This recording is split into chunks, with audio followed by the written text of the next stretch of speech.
Hola a todos, soy Andrés Felipe Flores y bienvenidos a un nuevo video de tutorías medicina interna. El día de hoy vamos a estar hablando acerca del abordaje de la trombocitopenia. Recuerden que si quieren apoyar este tipo de contenido pueden suscribirse, dejar un like y darle a la campanita. Los invito a seguirme en mi Instagram personal @andresf.med, por donde estoy compartiendo con ustedes muchísimo contenido académico. Y aprovecho la ocasión para invitarlos a adquirir mi diplomado de medicina interna que está disponible en la plataforma de medilearners.com. El link lo encuentran en la descripción de este video, así como el resto de la oferta académica que tenemos disponible para ustedes. No siendo más, vamos adelante con el video. Hablemos entonces acerca del enfoque de la trombocitopenia. La trombocitopenia pues es un desorden hematológico que debe ser abordado con precaución porque van a ser muchas las causas que podemos tener de trombocitopenia.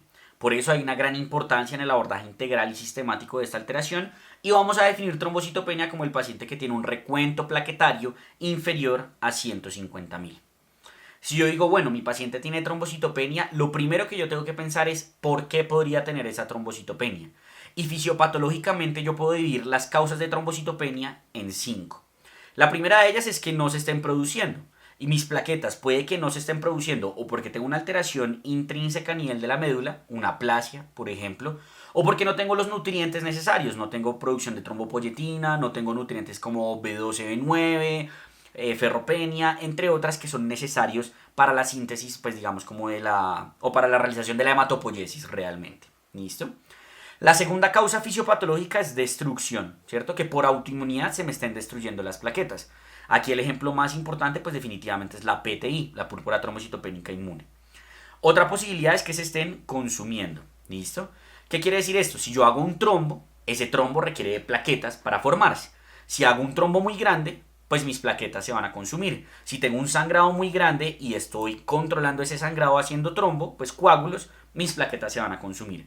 Entonces en sangrados, en hematomas o cosas por el estilo, las plaquetas pueden bajar transitoriamente, o si tengo un desorden en el cual estoy produciendo muchísimos trombos, como en las microangiopatías trombóticas, como en la coagulación intravascular diseminada, se me pueden disminuir mis plaquetas por consumo. La cuarta posibilidad es dilución. Le puse muchos líquidos endovenosos a mi paciente y diluí las plaquetas.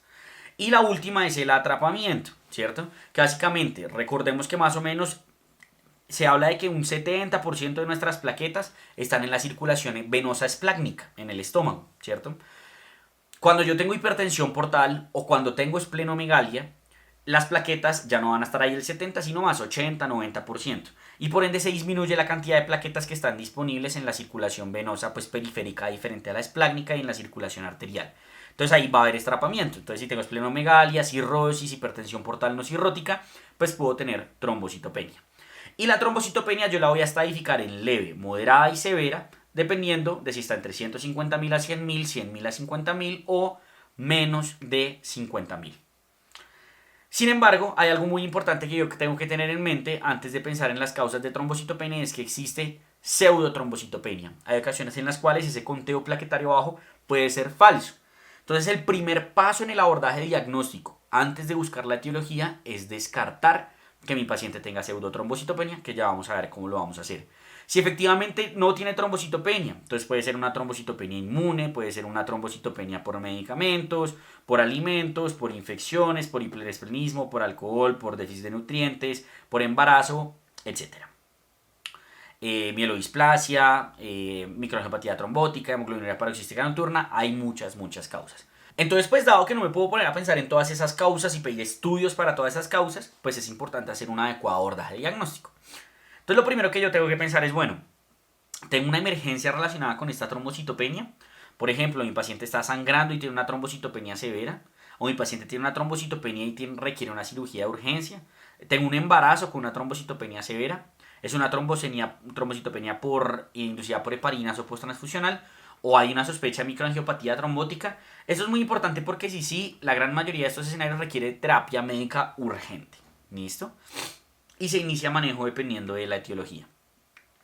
¿Cuándo más nos deberíamos preocupar? Cuando la trombocitopenia pues acompaña de sangrados o de trombosis. Se va a acompañar de sangrados, por ejemplo, o puede inducir sangrados en plaquetas menores a 50.000 en casi todos los procedimientos o 100.000 en procedimientos de alto riesgo como neurocirugías o cirugías de cámara anterior del ojo.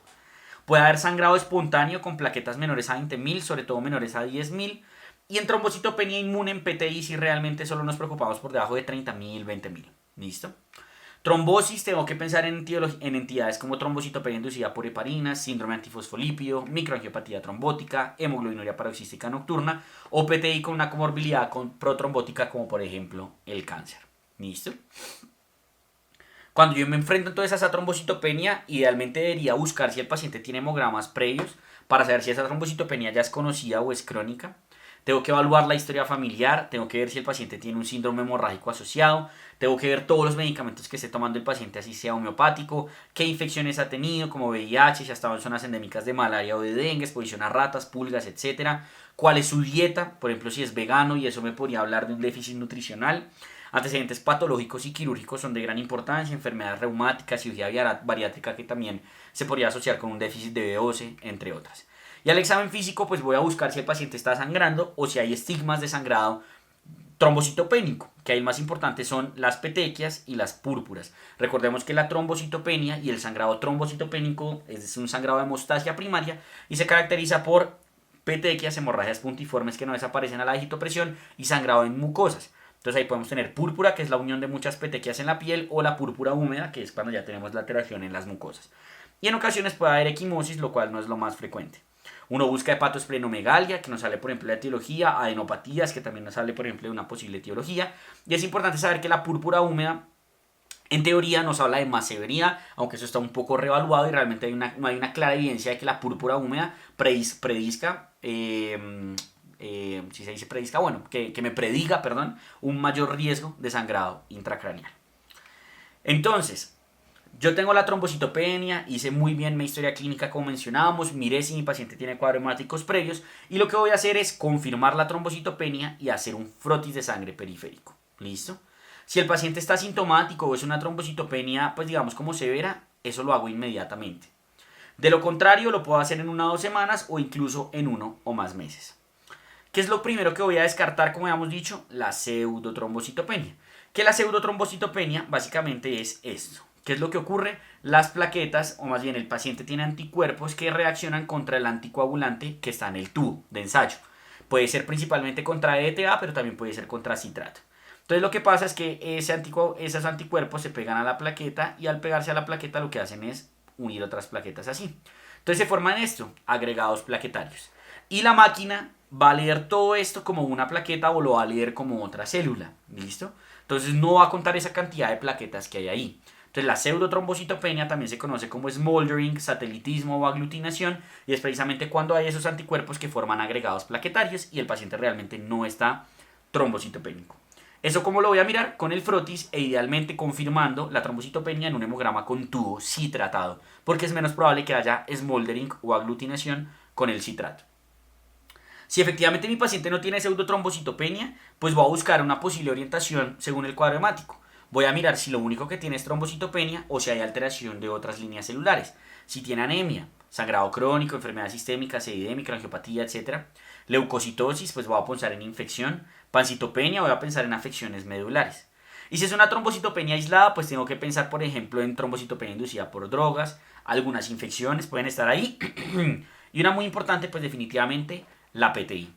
Y el frotis puede ser de gran ayuda, no solo para descartar la pseudotrombocitopenia, sino que me pueden hablar de etiología. Si veo esquistocitos, tengo que pensar en microangiopatía trombótica. Si veo cuerpos de Howell-Jolly, puedo pensar en alteración esplénica.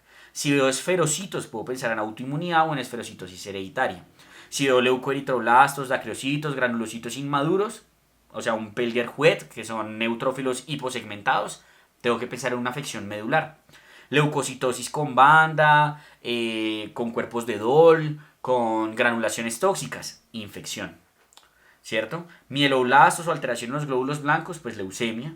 Y neutrófilos hipersegmentados, déficit nutricional, déficit de vitamina B12, ¿cierto? Y a todos los pacientes con trombocitopenia tengo que descartarles VIH y hepatitis C. Es importante que la hepatitis B no la tengo que descartar. Es importante si le voy a poner rituximab. Pero hepatitis B como causa de trombocitopenia realmente es rara. La que puede hacer trombocitopenia es hepatitis C. Entonces tomo VIH y tomo hepatitis C. Y el resto de las pruebas se las voy a tomar según lo que yo esté ya considerando. Si estoy sospechando una enfermedad autoinmune, pues la busco. Si estoy sospechando hepatopatía, perfil hepático, trombosis, microangiopatía. Si estoy pensando en si veo esquistocitos, pues busco cuál microangiopatía y empiezo a mirar. Y la duda entonces sería, bueno, si yo definitivamente no encuentro nada, ¿cuándo yo debería irme a la médula a determinar si mi paciente tiene una afección a nivel medular, que es la que está causando la trombocitopenia? Primero, cuando estoy sospechando un desorden primario de la médula, una pancitopenia, por ejemplo, no explicada. Eso que vimos, por ejemplo, de leucoeritroblastos, etcétera, que me hablan de una alteración medular. O cuando hay una trombocitopenia que yo ya le busqué y no le encontré la causa. Le busqué absolutamente todas las causas y no se las encontré. Y dependiendo de los hallazgos, pues uno puede sugerir la etiología. Si es normal, destrucción periférica. Por ejemplo, PTI. Puede tener una médula completamente normal. Si hay disminución de todas las células, pues falla medular, que eso puede ser por múltiples entidades. Disminución de solo los megacariocitos, es muy raro, pero puede ser por anticuerpos contra el receptor de trombopoyetina o eritropoyetina en lupus eritematoso sistémico. Megaloblastos, déficit nutricional, infiltración, granulomas, colágeno, puedo pensar en mielodisplasia, mielofibrosis, etc. Entonces, para confirmar, o pues digamos que en resumen, si yo quisiera organizar esto en pasos, lo primero que yo tendría que hacer es ver si es real la trombocitopenia. ¿Cómo? Con repitiendo el cuadro hemático y tomar el frotis. Determinar si es nueva con los cuadros hemáticos previos. Ver si hay otras alteraciones hematológicas en el cuadro hemático y en el frotis que me puedan sugerir la posible etiología. Y con todo lo anterior, yo puedo decir que tengo un paciente con una trombocitopenia asintomática como hallazgo incidental o con trombocitopenia leve. O tengo un paciente con trombocitopenia moderada que está sangrando o que tiene otros síntomas. O tengo un paciente grave o con trombocitopenia severa. Si es un paciente asintomático incidental, pues voy a considerar o VIH o hepatopatía que se pueden solo estar manifestando así, síndrome mielodisplásico, trombocitopenia congénita o PTI, ¿cierto? Y ahí usualmente cuadro hemático, frotis, función hepática, VIH y hepatitis C es en general lo que yo tengo que hacer. Y si todo lo anterior sale normal, pues salvo que yo tenga alguna consideración para biopsiar la médula de ese paciente, no habría que hacer más estudios. Si es moderada por sangrado u otros síntomas, pues hasta ausencia de enfermedad sistémica, que tengo que pensar PTI o trombocitopenia inducida por drogas, sí o sí, como siempre, descartar VIH, hepatitis C y según la sintomatología, ver si tengo que descartar algo adicional. Y si es severa o el paciente está grave, suele verse a sepsis, CID, alteración severa de la función hepática. Pueden haber otras causas, pero no es lo más común. Y se realizar una historia completa y pues conforme a eso ver hacia dónde, pues digamos, lo oriento, ¿cierto?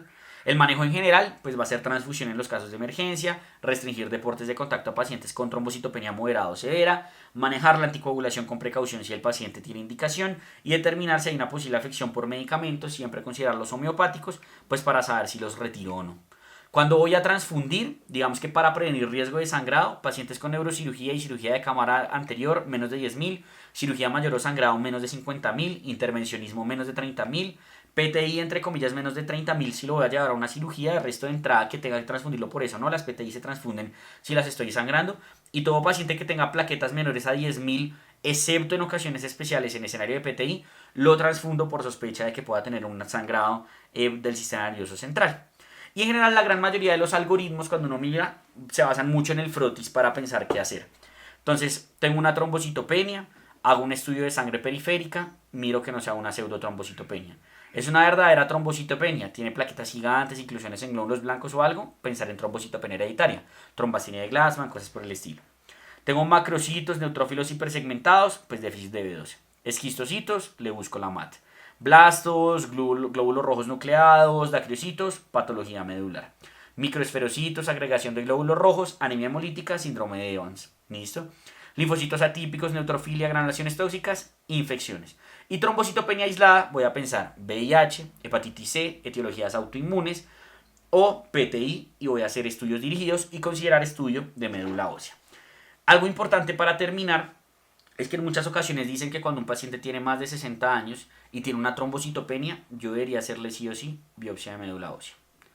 Eso está en algunas guías, hay gente que está a favor, hay gente que está en contra.